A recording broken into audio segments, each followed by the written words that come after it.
Ya.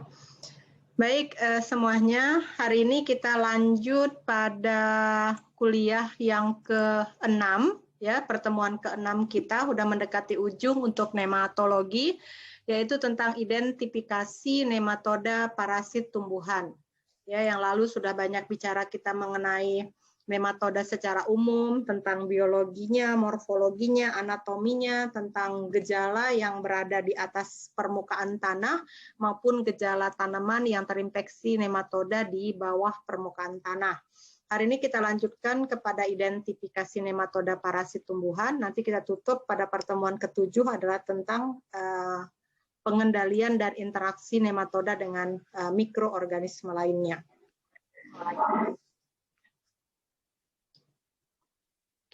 Nah, untuk mengidentifikasi nematoda itu dibagi kepada 3 bahagian besar, yaitu bisa diidentifikasi secara morfologi, diidentifikasi secara morfometri, dan diidentifikasi secara molekuler.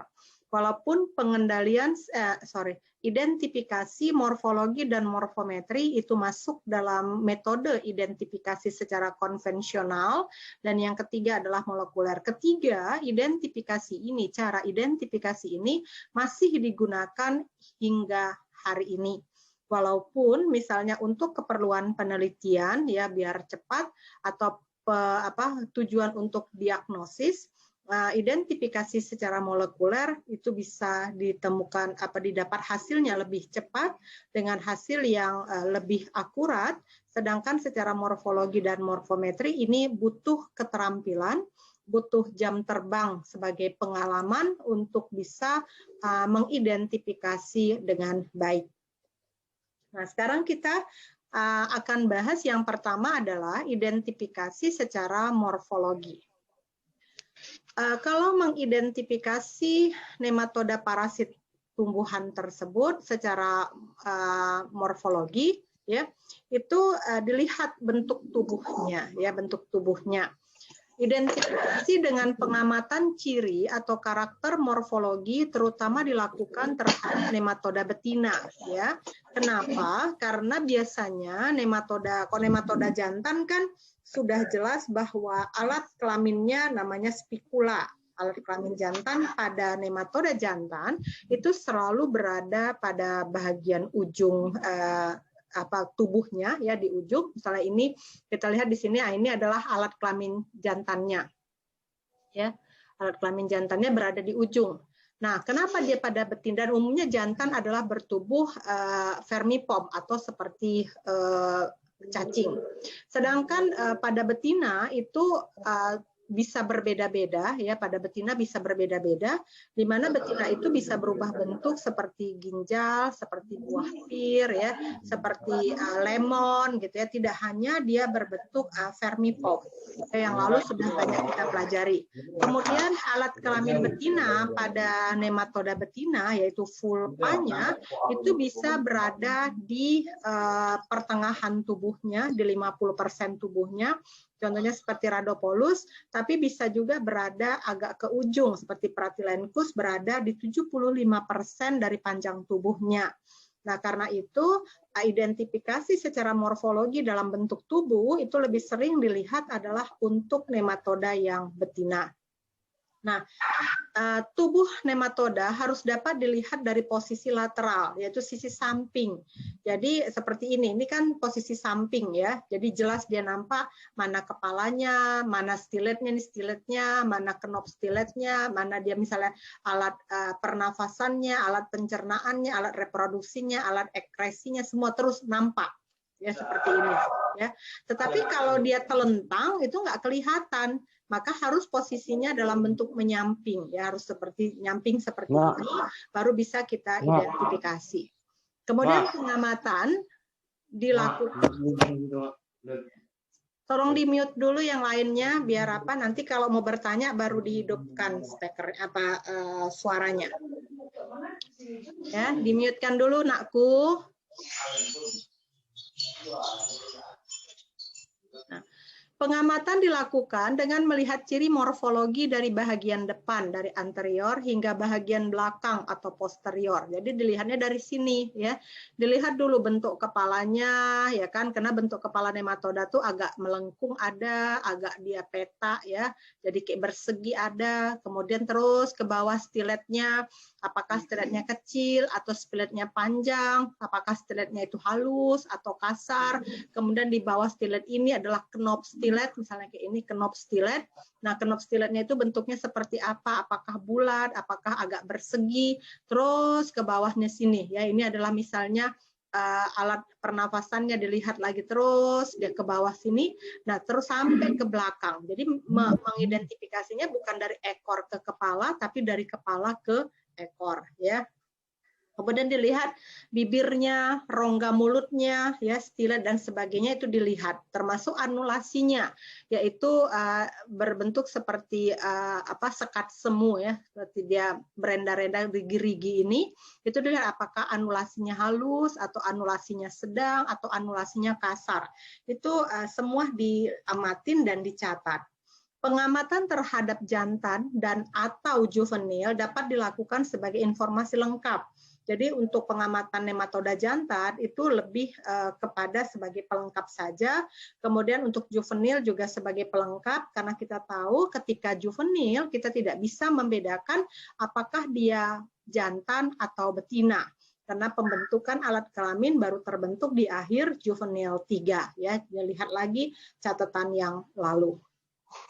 Nah, selanjutnya ya, ini seperti tadi bibir katanya. Nah, bibir ini jadi penciri untuk identifikasi ya. Jadi apakah ini bentuknya, apakah bentuk bibirnya seperti ini ya kan, ataukah seperti ini misalnya ya, kelihatan dia tidak berlengkuk, ini namanya tidak berlengkuk, ini namanya berlengkuk atau set off ya. Nah, itu juga jadi pencirinya. Kemudian rongga mulut atau stoma dan stiletnya ya. Jadi yang lalu juga sudah dipelajari bahwa tipe rongga mulut dan stilet nematoda itu bermacam-macam. Kalau dia yang non parasit ya, itu seperti ini misalnya nih. Jadi menentukan dia itu parasit atau tidak pada tumbuhan, pertama sekali ada dilihat stiletnya. Kalau dia tidak berstilet berarti dia tidak parasit pada tumbuhan. Nah, ini dilihat seperti ini. Oh, ini nematodanya makan apa? Karena nggak ada stiletnya, gitu ya. Ini nggak punya stilet, ini lagi besar, ya rongga mulutnya sangat besar sekali. Yang ini juga terbuka besar, ini tidak punya stilet dan ini bukan parasit. Sedangkan yang sisi kanan, ini adalah ciri dari nematoda yang parasit. Nengok stiletnya, rongga mulutnya juga berbeda dari yang kiri. Kemudian stiletnya, stilet dari nematoda juga menjadi penciri untuk identifikasi nematoda tersebut. Kenapa? Karena bentuk stilet berbeda-beda. Ada yang bentuk stiletnya halus seperti ini, ya seperti ini juga ini termasuk halus. Ya ada yang disebut dengan stomatostilet kalau dia bentuknya lurus, halus seperti ini. Kalau dia melengkung seperti ini, kemudian ada seperti sisi tulang ikan, maka disebut dengan onciostilet. Nah, kalau dia bentuknya seperti ini panjang, ya panjang ini kan lebih panjang, dan panjang sekali ke sini, ya maka ini disebut dengan odontostilet. Ya, jadi ini juga menjadi penciri untuk identifikasi spesies nematoda. Nah, kemudian esopagusnya, ya ke sistem pencernaannya. Apakah esopagusnya itu punya metakorpus yang bulat? Ini metakorpus, ya ini dia bagian metakorpusnya di sini, ya bulat. Ini dia metakorpusnya, ini terus dia kayak gini, ya. Ini adalah metakorpusnya, ini besar metakorpusnya, ya. Nah itu atau esofagus yang tumpang tindih ya antara usus sentral dengan usus ventral dengan dorsalnya. Nah seperti ini nggak kelihatan ya metakorpusnya. Kok ini kan jelas kelihatan metakorpusnya, terus salurannya terus ke pencernaannya. Maka ini nggak kelihatan ya metakorpusnya karena terjadi overlap ya dengan usus pada bagian ventral dan dorsal. Jadi bertimpa sehingga tidak kelihatan. Nah, kemudian kelenjar kelamin atau gonadnya ya. Jadi kalau alat kelamin betina disebut dengan pulpa ya. Alat kelamin jantan disebut dengan spikula. Nah, alat kelamin betina seperti yang Ibu bilang tadi, ada yang letaknya agak ke ujung, ya, 75% dari tubuhnya, dari panjang tubuhnya, ya, itu disebut dengan mempunyai satu ovari, disebut dengan monodelfik, ya, dan ada yang punya 2 ovari disebut dengan didelfik. Ada juga yang pulpanya atau alat kelamin betinanya berada di 50% dari panjang tubuhnya. Dikatakan dari 50% ya, dari kepala panjang tubuh ke sini terus berapa? Misalnya panjangnya 12, maka pulpanya itu berada di sekitaran 6 ya, 6 cm itu misalnya ya, lebih kurang seperti itu, bisa aja 5 lebih gitu atau 6 lebih, tapi dikatakan dia bahwa di tengah-tengah dari panjang tubuhnya. Sedangkan bagian yang atas kita lihat pulpanya di ujung. Ya, ini dikatakan pulpa itu berada 75 hingga 80% dari panjang tubuhnya, agak ke ujung dia, gitu ya. Nah, itu menjadi penciri ya untuk mengidentifikasi nematoda. Nah, kelenjar gonad yang lain ini ada spikula, ya ini alat kelamin jantan, ya. Ini dia spikulanya. Ya, nah spikula ini dia. Nah ini ya bentuk spikula ini yang dikatakan spikula dari sini ya, dari tanda merah ini terus kemari. Nah ini ya yang kecil ini di bagian dalam ini inilah spikula ya. Kalau kita perhatikan kayak siku dia. Inilah alat kelamin jantan tadi ya. Kalau dilihat kemari misalnya seperti ini juga ada yang terus muaranya kemari terus kemari ya spikulanya. Ya, ada juga yang ini terus biar seperti kemari spikula macam-macam. Nah, alat kelamin jantan ya spikula itu bentuk spikula ini ya bentuk yang seperti siku ini bisa berbeda-beda dan itu menjadi penciri, menjadi kunci identifikasi buat nematoda bahwa dia masuk dalam kelompok, kalau dia misalnya udah tahu genusnya maka spesies apa, karena beda-beda spesies bisa berbeda-beda bentuk spikulanya. Nah ini misalnya ya, ini contoh spikula. Nah misalnya yang F ini masuklah dia genus mana dia F C, E, F, nih F, ya. Oh ini F, itu tidak dideskripsikan ya spesiesnya ya dari kelompok E. pauciflora. Ya, ada yang belum teridentifikasi, tapi ada yang sudah teridentifikasi. Misalnya adalah kelompok B. B ini berarti ini dia B, oh enggak ada juga dia F, G, O, N. Nah N. Nah, ini adalah kelompok-kelompok yang Fergusobia, ini kelompok Fergusobia spesies ya. Spikula dari kelompok ya Fergusobia spesies. Artinya genusnya adalah genus Fergusobia ya yang terdapat pada nematoda yang menginfeksi bahagian bunga atau bahagian daun dari tanaman eukaliptus ya. Jadi banyak spesiesnya. Ya, kita perhatikan contoh spikulanya berbeda-beda ya, gitu dia. Nah, ekor juga menjadi penciri untuk identifikasi nematoda ya. Ya kita perhatikan ya kan, ada ekornya yang ada noktahnya seperti ini ya kan, ada skutelanya ya kan yang membesar ya, ada yang pasmitnya ya, kelihatan di sini pasmitnya, ada yang bentuknya dia runcing seperti ini ya kan. Nah, sini ada mukronnya seperti pita, ya. Ada yang bentuknya besar, lebar, ada yang anulasinya halus, ini kan anulasinya halus, ada anulasinya besar-besar sekali, ya. Ada anulasinya sedang. Jadi ini juga diperhatikan ketika kita melakukan identifikasi secara morfologi. Nah, anulasi seperti tadi ya, ini anulasi yang halus misalnya, ya, anulasi yang halus, ini anulasi yang ini yang sedang, ya ini yang halus, yang B-nya halus, dan yang C adalah anulasi yang besar-besar. Nah ini kelihatan, ya kelihatan dia kalau kita perhatikan di bawah mikroskop. Nah kemudian garis lateral, ya garis lateral pada posteriornya juga menjadi penciri. Kok seperti ini misalnya kita perhatikan ada yang bentuknya seperti ini, garis posterior, garis lateralnya seperti ini, ada yang di tengah-tengah dia seperti ini garisnya ya, bagian tengah, ada yang bagian apa namanya di dekat ekor. Ini bagian tengah badannya ya, lateralnya masih ada anterior dan ada posterior. Tapi ada juga lateralnya di bagian posterior. Ini kan bagian posterior nih, B dan C bagian posterior. Di sininya lateralnya, jadi kelihatan ya garis-garis lateralnya ini. Ya. Nah, itu semua harus diperhatikan ketika kita mengamati nematoda yang berbentuk vermipom, yang berbentuk seperti cacing ya. Jadi nematoda yang betinanya mempunyai bentuk seperti cacing. Nah, kalau betinanya bentuknya tidak seperti cacing ya, tapi bentuknya mungkin seperti buah pir, seperti lemon, seperti ginjal, maka identifikasi morfologi untuk nematoda yang berbentuk seperti itu ya harus membuat pola perineal atau disebut dengan perineal pattern. Kalau dulu perineal ini disebut dengan pola sidik pantat. Ya, sering disebut dengan pola sidik pantat, tapi sekarang lebih sering dibilang orang adalah pola perineal, nggak lagi pola sidik pantat. Ya, jadi bagian belakangnya, bagian perinealnya, bagian pantat dari betina, nematoda betina itulah yang dipelajari polanya untuk mengetahui spesies apa nematoda tersebut. Kalau manusia kan dikenal dengan pola sidik jarinya gitu ya. Nah, kalau nematoda sidik pantatnya. Kalau sidik pantat pada manusia besar sekali nanti, susah jadinya. Nah, ini dia ya. Contohnya apa? Contohnya yang paling banyak adalah melodogin ya. Melodogin misalnya ini siklus hidup melodogin. Nah, yang betinanya seperti ini, di sini ada telurnya, kita tahu ada masa telurnya.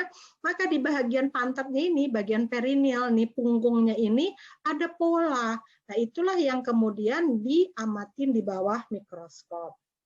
Nah, mana dia? Inilah dia. Ya, ini jangan kalian pikir ini wajah nematoda atau wajah seperti orang hutan. Ini adalah perineal nematoda tadi. Ini adalah pantat nematoda. Jadi ya, ini adalah pantat nematoda. Nah, ini misalnya diilustrasikannya dia kan betina nematoda tadi, bagian bawahnya sini itu kelihatan ada polanya ya. Nah, itu berbeda-beda, sangat tergantung kepada spesiesnya. Kalau spesiesnya sama, maka polanya bisa sama. Tapi spesies berbeda akan memberikan pola sidik pantat yang berbeda. Apa yang diamatin? Yang pertama diamati adalah garis keriting seperti rambut ini. Ya, lengkukan-lengkukannya ini ya itu menjadi perhatian. Kalian perhatikan ya lengkukannya kan berbeda-beda. Kok yang C lebih keriting dia, lebih keriting dibandingkan yang A kan gitu kan. Yang D lebih kecil ya. Mukanya itu kelihatan apanya polanya itu lebih kecil ya, lebih tirus gitu kan. Nah, kemudian yang diperhatikan lagi adalah bentuk ininya ya. Ini seperti senyum bibir itu juga diperhatikan. Kalau ini kan agak terbuka bentuknya dan rata, ini tertutup bentuknya seperti garis dan miring ya. Kalau ini juga tertutup tapi lebih rata, ini juga rata tapi tertutupnya lebih terbukanya lebih sedikit dibandingkan dengan yang D. Yang C lebih tersenyum agak lebar, tapi yang D lebih lebar lagi. Nah, kemudian apa lagi yang diperhatikan? Yang diperhatikan adalah garis ininya. Ya, ini garisnya. Ini jadi pemerhati juga. Nah, kalau ini kan garisnya lurus, ya, garis di mukanya ini. Nah, ini garisnya gerigi-gerigi dan lebih di sini malah lebih rata dia. Di sini lain lagi bentuknya, di sini lain lagi bentuknya.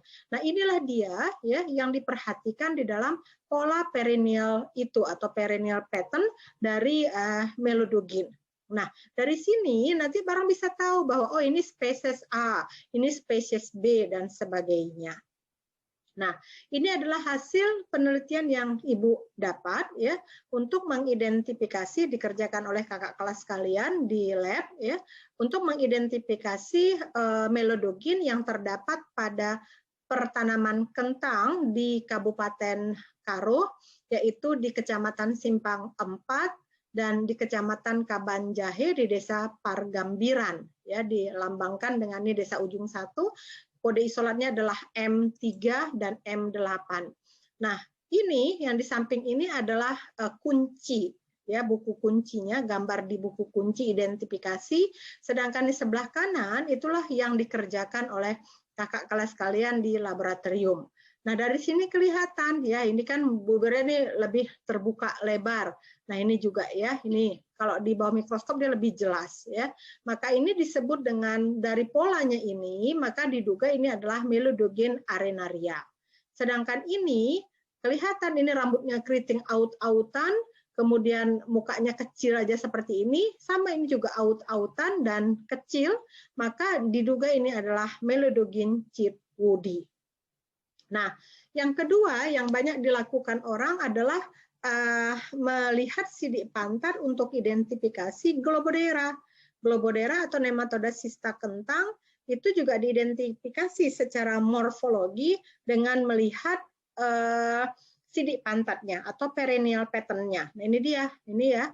Ini sidik pantat dari Globodera. Kalau Melodogen tadi kelihatan kalian perhatikan kayak gini bentuk sidik pantatnya, maka Globodera seperti ini. Nah, ini apa gitu ya?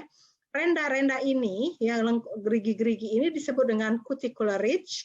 Kemudian ini adalah alat kelamin betina di sini ya, ini dia ya, vulpanya, dan ini adalah anusnya. Ya, ini adalah alat ekresinya ya, anus. Ini adalah anus. Ya, ini adalah pulpa, yang kecil pulpa. Nah, apa yang dilihat? Yang dilihat dihitung pertama adalah banyaknya renda ini, lingkaran yang bergerigi ini dari anus ke vulpa, ya, dari anus ke vulpa. Cuticular ridge-nya dihitung. Misalnya kita hitung ini ya, ini di bawah mikroskop, kok di bawah mikroskop nggak kelihatan. 1, 2, 3, 4, 5 dan seterusnya sampai dia ke dekat sini ada berapa ya. Kemudian diameter anusnya dihitung dari ujung sini ke ujung sini dihitung berapa mikro. Panjangnya dari ujung sini ke ujung sini dihitung berapa, ya. Kemudian dihitung dari jarak lingkar anus ditarik lurus sampai ke lingkarnya vulpa berapa mili atau berapa mikron. Nah, itulah menjadi penciri untuk identifikasi Globodera atau nematoda sista kentang. Nah, itu untuk identifikasi morfologi. Bu stop dulu, kita lanjut ke diskusi sebelum lanjut ke bahan lainnya. Silakan, ada mau yang ditanya?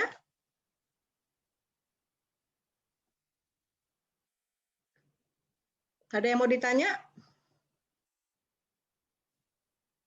Tidur? Belum, Bu. Belum, Bu. Belum tidur maksudnya? Belum, Bu. Oh, belum.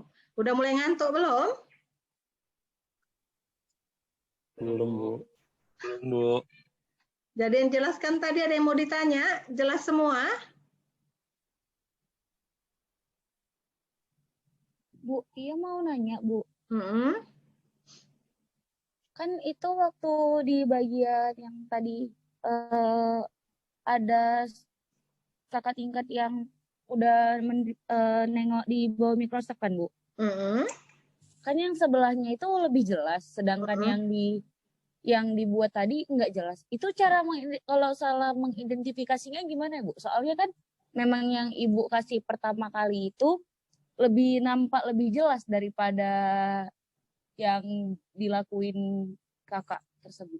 Iya, jadi memang mengidentifikasi morfologi ya, cara kita nggak usah cuma nematoda, apapun ya, jamur, nanti irisan misalnya tanaman ya, itu namanya preparat ya. Membikin preparat itu sangat krusial, itu adalah kunci untuk bisa jelas mengidentifikasi secara morfologi. Jadi sama juga dengan nematoda gitu ya, cara dia membuat preparat, pewarnaannya, kemudian itu kan kalau bayangin nematoda Melodogen yang bulat itu dipotong atasnya, lehernya dipotong, kemudian bagian lemak di dalam badannya itu harus dikeluarkan.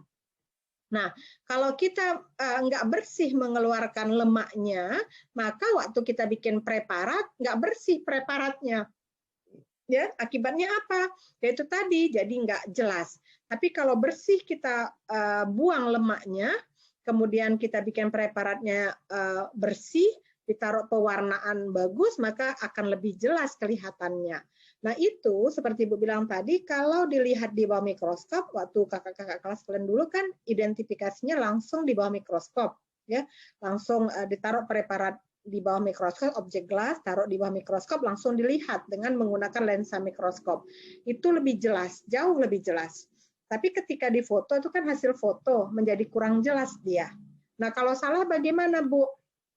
Ya, memang kalau dulu kan orang belum bisa mengidentifikasi dengan cara molekuler. Jadi ya seperti itulah. Tapi sekarang bisa dikonfirmasinya dengan menggunakan molekuler gitu.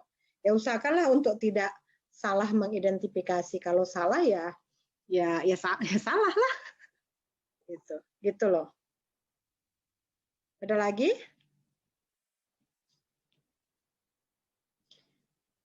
Ada Yud? Kok nengok-nengok ke belakang kok Yud? Bercakap di rumah? Dipanggil bentar tadi, Bu. Lagi kuliah Mama bilang. Iya, Bu. Yang lain? Pil, yuk. Ada yang mau ditanya, Pil? Nggak ada?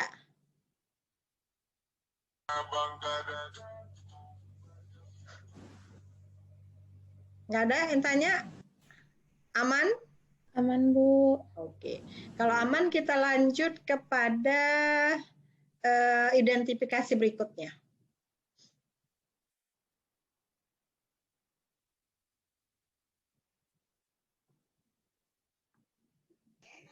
Nah, nampak? Nampak, Bu. Bu. Nah, Nampak, untuk identifikasi berikutnya, ya, ntar dulu. Sebentar.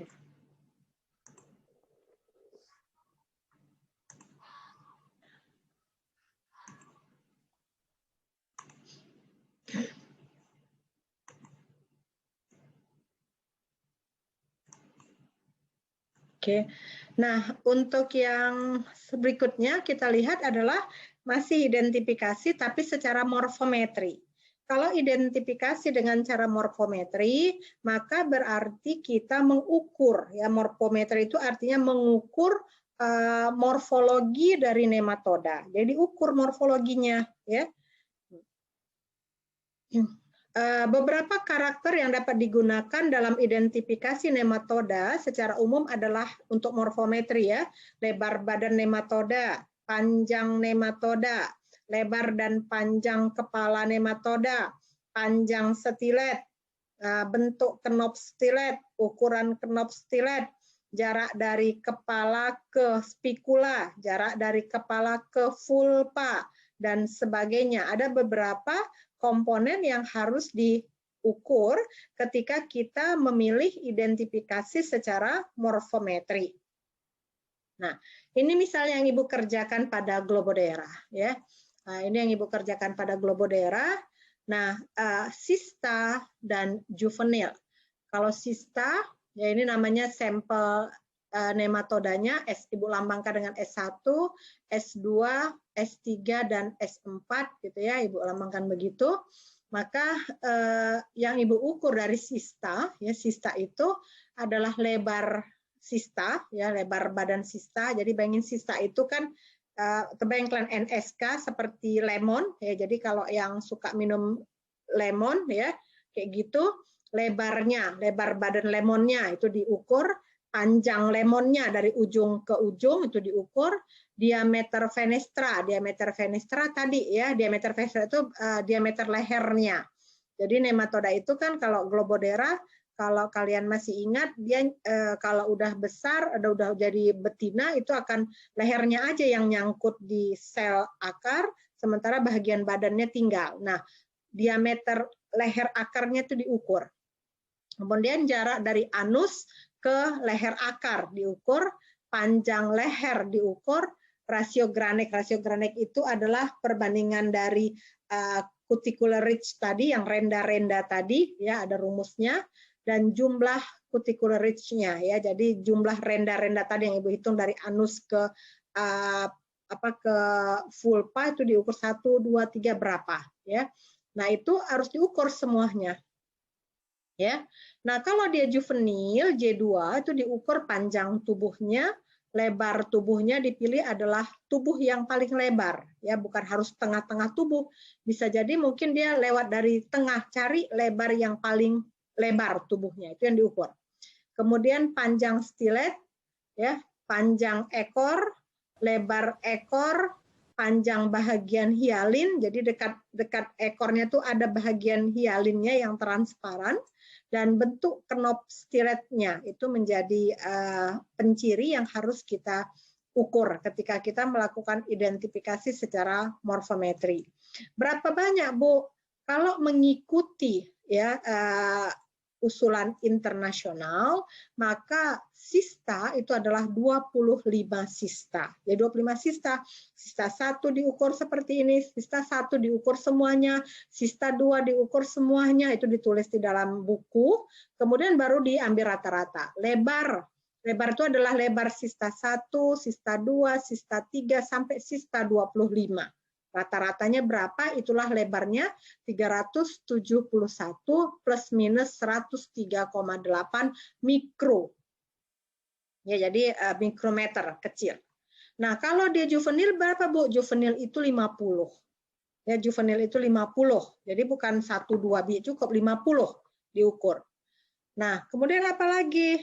Selanjutnya yang diperhatikan. Nah, betina. Kalau betina yang dilihat adalah diameter vulvanya, ya. Jadi diameter vulvanya. Kemudian kalau jantan, ya ada panjang tubuh dan sebagainya seperti juvenil dan panjang spikulanya. Nah, kalau telur itu adalah panjang dan lebar. Nah, kalau telur itu diperlukan 25 telur, ya, panjang dan lebar saja. Nah, itulah yang diukur, baru kemudian kita bisa menyimpulkan bahwa ini masuk dalam spesies A, B, C, dan seterusnya. Tentu berdasarkan kepada kunci identifikasi. Ya. Nah, bagaimana secara molekuler gitu ya? Itu jadi secara konvensional, ada morfologi, ada morfometri. Nah, sekarang dengan berkembangnya ilmu pengetahuan kira-kira 15-20 tahun terakhir ini, orang mulai mengenal namanya PCR, polymerase chain reaction, di mana dilakukan identifikasi berdasarkan kepada DNA atau RNA-nya. Jadi sama kayak sekarang corona ya, COVID-19 itu adalah swab test. Swab test itu adalah PCR ya. Nah, jadi kalau rapid test itu ambil darahnya aja ya. Nah, ini swab test lebih akurat sama dengan ini. Nah, seperti ini nanti tampilan hasil PCR-nya. Ini namanya adalah band ya, pita. Ini adalah pita. Pita ini apa? Ini adalah pita panjang DNA. Ya. Nah, kalau dia ada dua, karena Globodera punya dua spesies, yang satu adalah spesies Globodera rostosiensis, dan yang satu adalah Globodera pallida. Globodera rostosiensis punya panjang DNA adalah 238 pasang basa, sedangkan Globodera pallida punya panjang DNA adalah 391 pasang basa. Nah, nanti ini terlihat ya di hasil PCR.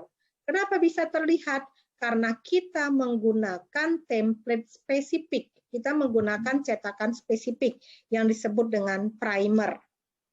Ya, karena kita menggunakan primer yang spesifik, maka dia menempel di spesifik. Sama kayak misalnya kita bikin cetakan agar-agar. Kita mau bikin agar-agar yang bentuknya seperti kucing. Maka template-nya, cetakannya harus gambar kucing, bentuk kucing. Maka waktu kita cetak si agar-agar, hasilnya seperti gambar kucing. Nah, kalau misalnya kita mau bikin agar-agar kucing, tetapi ya kita menggunakan adalah cetakan gambar bunga, maka kita nggak akan bisa menemukan agar-agar kucing. Kenapa? Karena dia tidak melekat pada template yang berbentuk kucing. Nah, itu dia ya. Jadi itu disebut dengan primer spesifik. Nah, ini sekarang Ibu gunakan primer spesifik ya, rostosiensis dan pallida, sehingga nanti dia melekat tercetak pada masing-masing primer spesifik jika nematoda yang dimasukkan, yang diberikan memang sesuai dengan cetakan tersebut. Nah, kemudian ya tadi pita-pita tadi kita mau tahu urutan asam nukleatnya apa ya. DNA itu kan terdiri dari asam nukleat ya, adenin, guanin, sitosin, timin dan sebagainya kan gitu kan. Kalau RNA kan adenin, guanin, sitosin dan urasil ya kan. Nah, kita mau tahu apa urutannya ya. Jadi yang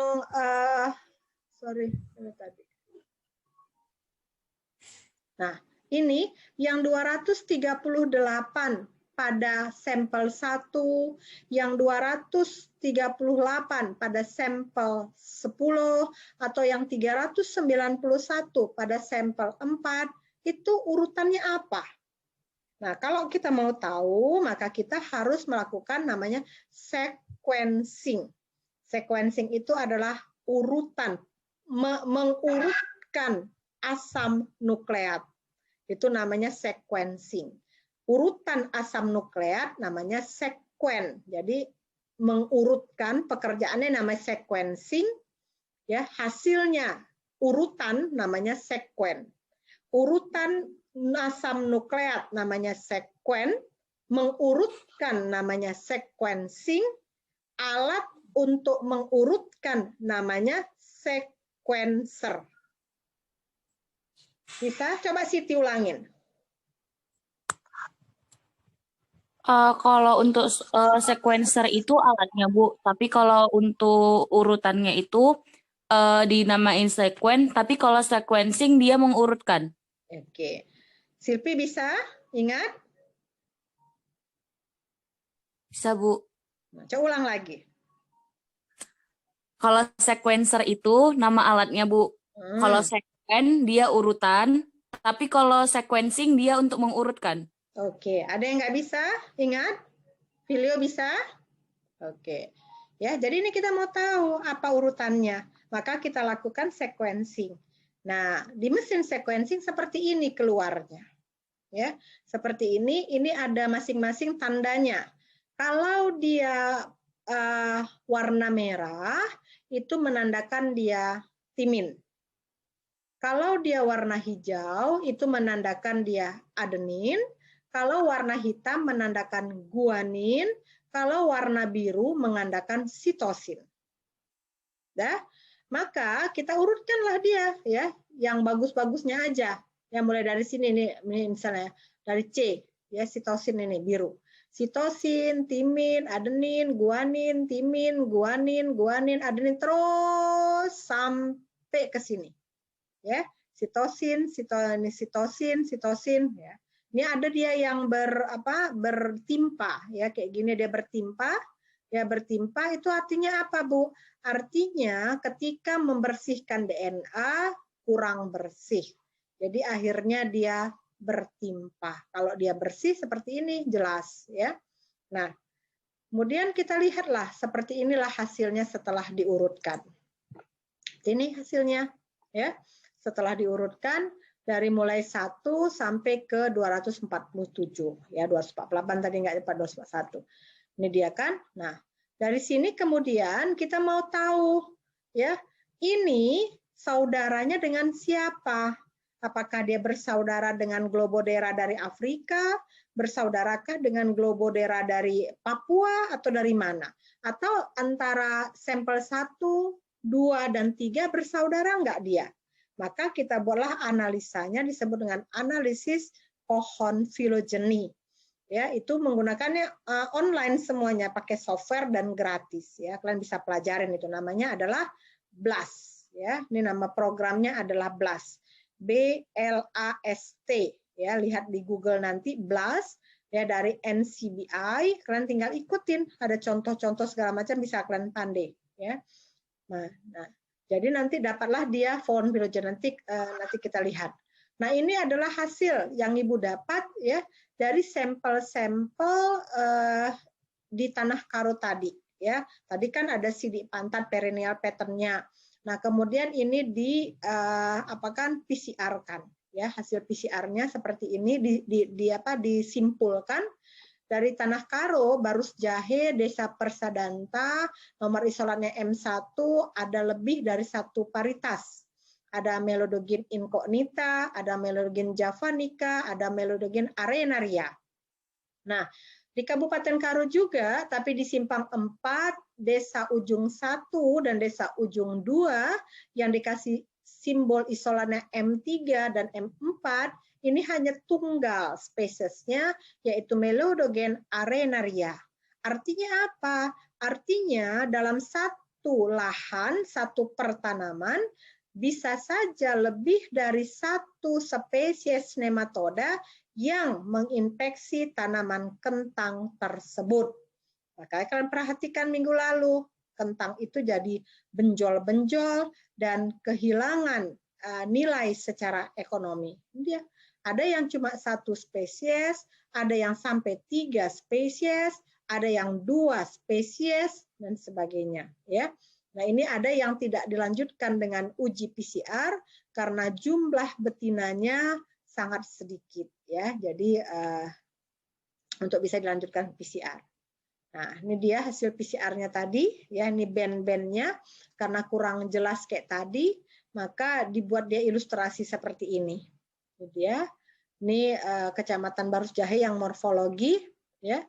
Ini dilihat, ya. Ini dia macam-macam ini, ya. Dilihatnya, kita perhatikan. Nah, ini dia yang PCR, ya. Nah, ini dia tadi sequencing, ya. Nah, seperti inilah pohon filogeny tadi. Maka dikatakan antara M3, M5, dan M6 itu bersaudara karena kemiripannya sampai 100%, ya, sebagai Melodogin javanica. Sedangkan, ya, antara javanica Cina dengan javanica Malaysia ini berbeda, ya. Sama-sama javanica tapi tidak saudara kandung. Kenapa? Karena kemiripannya kurang dari 100%. Ya, jadi berbeda, makin banyak nanti sampel kita makin banyaklah adanya perbedaan-perbedaan tersebut. Ya. Oke, itu habis untuk hari ini. Kita diskusi apa yang mau didiskusikan?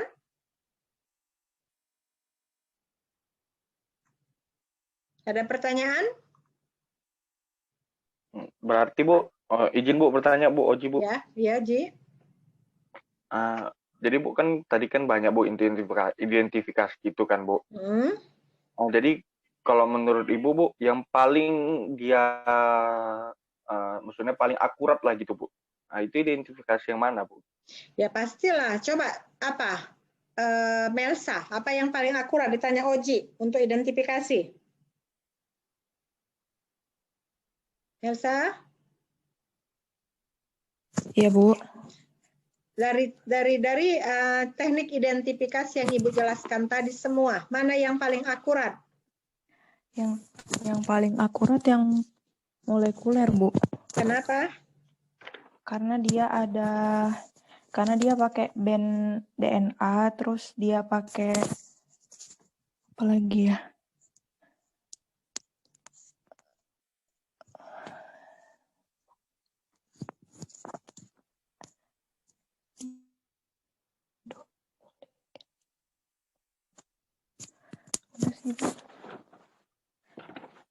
Kalau pokoknya Bu, kalau yang dia molekuler itu dia pakai apa namanya, kayak urutan asam nukleat dari nematodanya itu Bu. Dia kalau kayak itu kenapa dibilang akurat? Karena hasilnya itu kan banyak itu Bu sampelnya. Jadi ada yang pakai tes PCR, ada yang tadi yang kayak Ibu bilang ada analisis pohon polygam Filogeny. Oh ya Bu.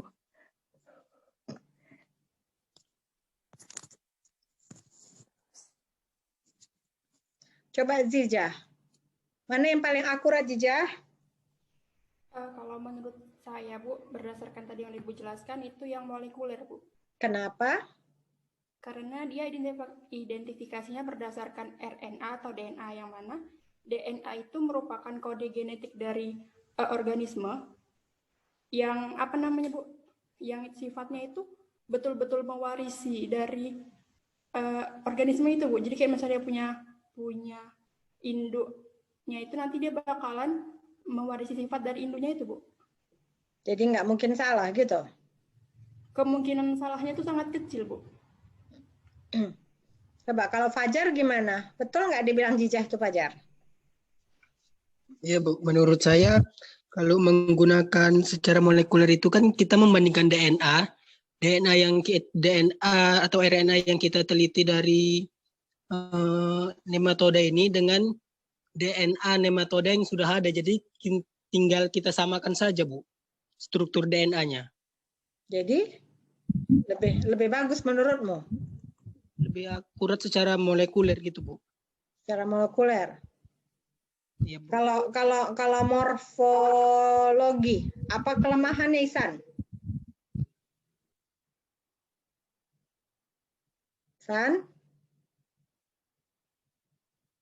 Isan tidur.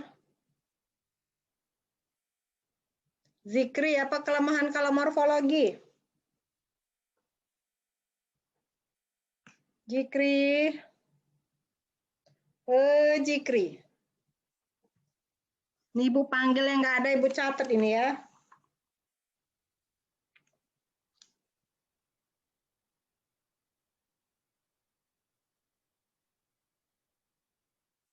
Billy, apa kelemahannya Billy? Ya, Bu. Apa kelemahan morfologi?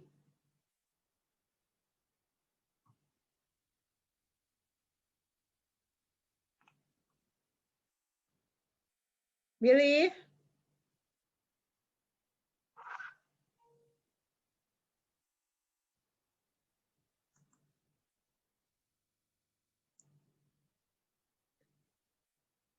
Arjun, apa beda apa kelemahannya Jun kalau morfologi Jun?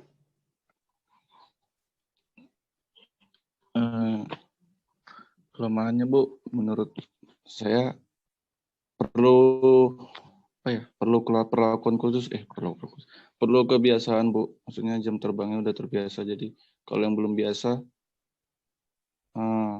jadi gak akurat gitu Bu. Gitu. Mana yang teknik yang paling akurat?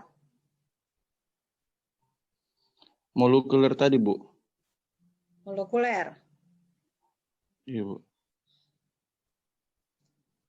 Oke, jadi gitu ya, Oji. Jadi untuk teknik identifikasi sampai hari ini molekuler masih yang terbaik ya. Tapi sekali lagi molekuler itu perlu biaya yang lebih mahal dibandingkan secara konvensional. Jadi kadang-kadang kalau untuk penelitian mahasiswa kalau nggak ada proyek dosennya kadang-kadang suka keberatan karena kalau kita upahin ke luar itu untuk sampai dengan sequencing itu per sampelnya 1 juta ya. Itu sekarang masih lebih murah dibandingkan di awal 10 tahun yang lalu, itu mahal sekali gitu, barang mewah. Kalau sekarang sebenarnya udah biasa tapi masih relatif mahal untuk mahasiswa S1 gitu ya, kecuali itu adalah proyek dosen yang punya dana khusus untuk molekuler. Nah, kalau konvensional memang morfologi dan morfometri itu perlu jam terbang ya, perlu jam terbang artinya perlu ketelitian, kesabaran dan keterampilan serta pengetahuan dengan sering-sering mengidentifikasi akan memudahkan kalian untuk memahami ini spesies apa dan seterusnya. Oke, udah Ji, ada lagi Ji? Baik Bu, udah Bu, cukup Bu. Oke, ada pertanyaan lagi? Izin bertanya, Bu. Ya, silakan beliau. Tadi untuk identifikasi cara kedua yang morfometri, itu kan kita mengukur morfologi dari nematoda. Nah, secara umum kan kita tahu ukuran nematoda itu sangat kecil gitu ya, Bu, mikro. Untuk alat mengukur dari morfologinya itu apa, Bu, gitu? Alat pengukurnya sehingga kita tahu berapa ukuran daripada nematode yang juvenil mungkin hanya bagian ekor, hanya bagian kepala, seperti itu. Yap, kita bersyukur di lab kita ada mikroskop yang punya softwarenya, ya softwarenya. Jadi preparat yang kalian lihat di mikroskop nanti kalian tinggal kan ada layarnya kan, ada layar monitor. Nanti kan gambar yang di bawah mikroskop itu akan terlihat di layar monitor connected ya kan. Nah kemudian tinggal kalian pakai kursor, kalian tinggal klik bagian kepalanya yang mau kalian ukur, terus tarik garis lurus ke ujung kepala. Nanti akan terukur sendiri secara digital. Tapi sebelumnya kalian set dulu ya.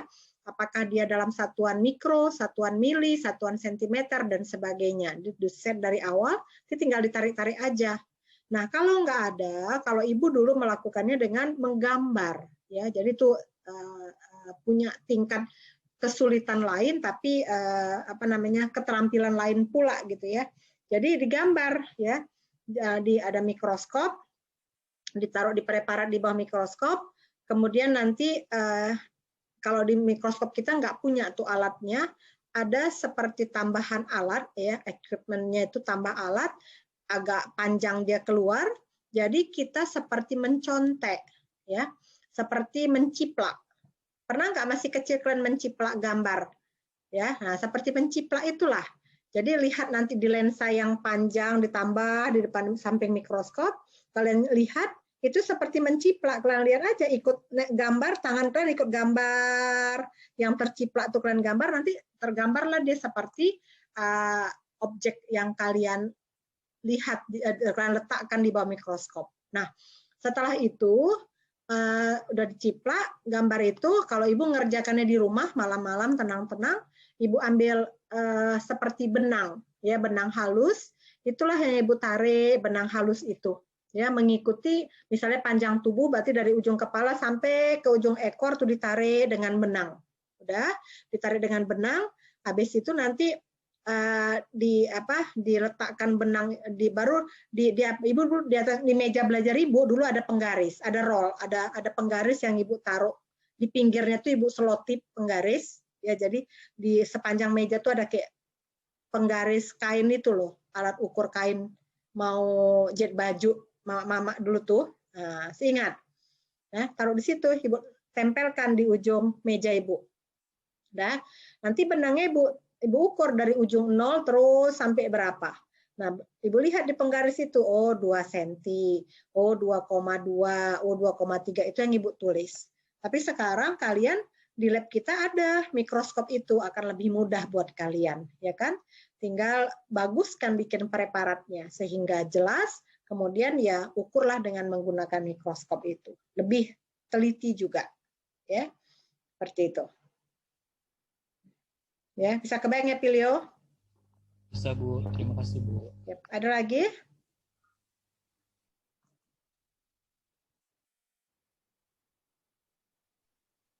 Bu, ada beberapa mahasiswa Bu yang Zoom-nya error gitu Bu ya, nggak bisa masuk.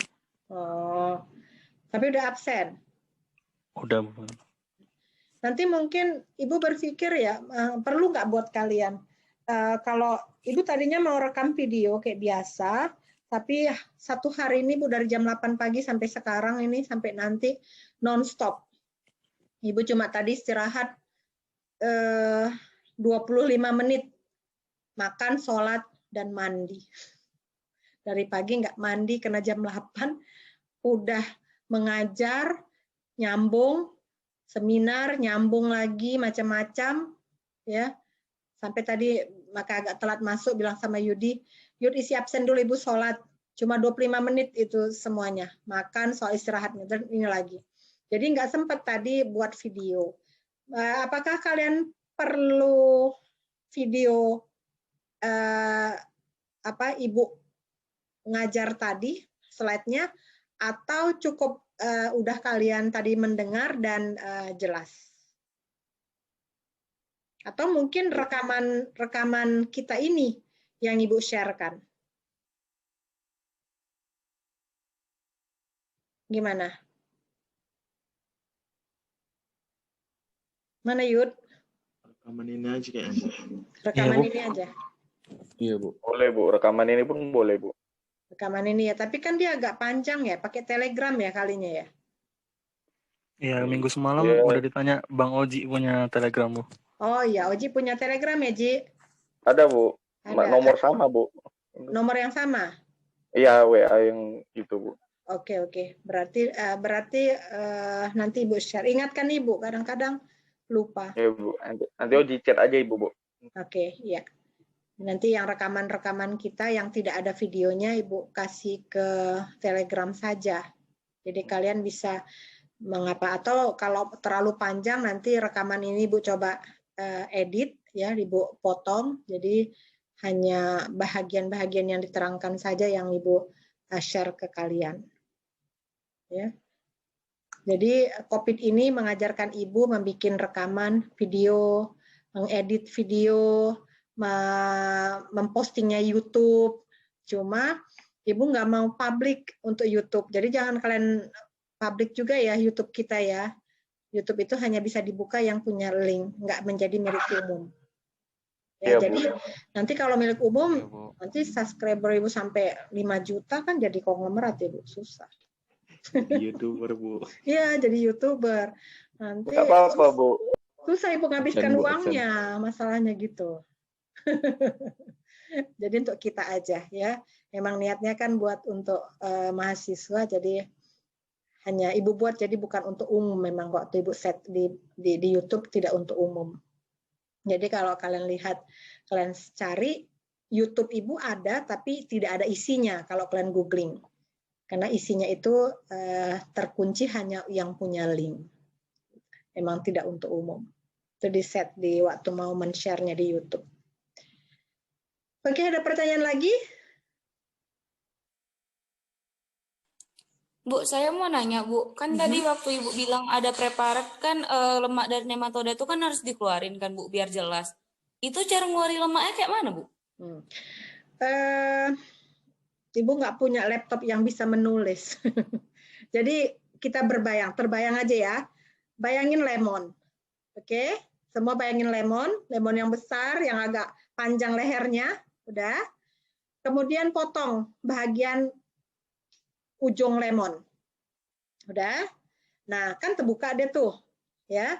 Nah, pelan-pelan dari bagian bawah lemon, ya, itu dipijit ke atas. Mijitnya itu dengan menggunakan spikula, ya, atau scalpel, atau jarum di laboratorium dan di bawah mikroskop. Ya, ngerjainnya di bawah mikroskop.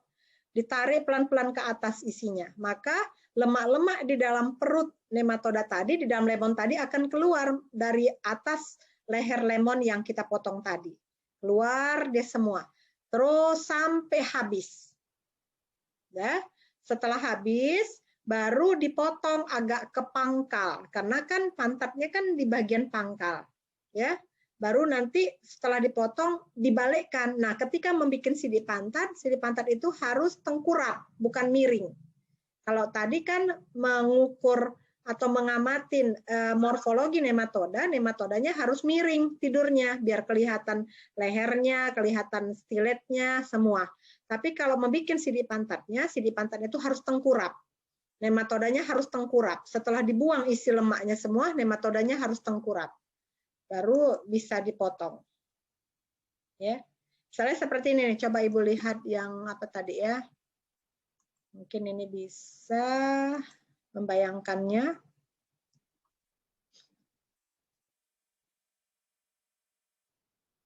Kelihatan? Kelihatan, Bu. Kelihatan, Bu. Oke. Oh, salah ini. Kelihatan, Bu. Ya, nah ini. Ya, nah ini. Ini kan lemon tadi, ya. Ini lemonnya tadi. Ya, lemaknya itu kan di dalam sini. Kursornya kelihatan kan? Kelihatan, Bu. Kelihatan juga, Bu. Nah, ini dipotong. Leher ini dipotong nih. Nah, leher ini dipotong. Ya. Ibu nggak punya, oh dia mati kalau ada apa. Ini dipotong nih, lehernya dipotong nih, di garisnya, potong. Habis itu dengan menggunakan spikula itu apa ya, kalau laboratorium atau scalpel itu pisau bedah ya, atau jarum ya, jarum nematoda ya. Ini dari sini ditekan ke atas dia ya, tekan ke atas pelan-pelan sehingga dia akan keluar lemak-lemaknya tuh dari leher yang terpotong di sini sampai habis lemaknya ya, semakin kosong semakin baik. Nah, setelah itu baru dipotong segini. Potong dia sini, bagian sini potong. Nah, potong lagi bagian sininya, potong lagi bagian sininya karena pola sini pantat tuh hanya ada sedikit di bagian bawah sini. Nah, setelah terpotong semua baru telungkupkan ya bagian potongan pantat ini, baru kasih pewarna, biasanya pakai methyl blue. Kita nggak pakai lactophenol cotton blue lagi ya, karena lactophenol cotton blue itu mengandung karsinogenik. Jadi pakai methyl blue, baru ditaruh cover glass dan dilihat di bawah mikroskop. Gitu. Nah, kebayang nggak? Terbayang tidak? Bayang. Oke. Nah, ada lagi pertanyaan?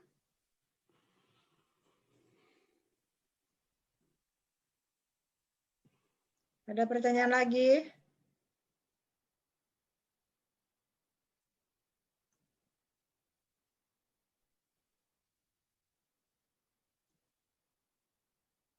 Mana ini dia?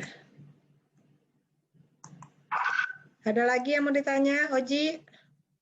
Ada lagi, Ji? Oji pas, Bu. Oji pas. Yang lain? Iya, Bu, udah. Bu, mau nanya satu lagi boleh, Bu? Boleh lah, tanya aja. Mengenai yang identifikasi secara molekuler, tadi kan itu beberapa asam nukleatnya itu tertimpa gitu kan, Bu? Tertimpa-timpa gitu.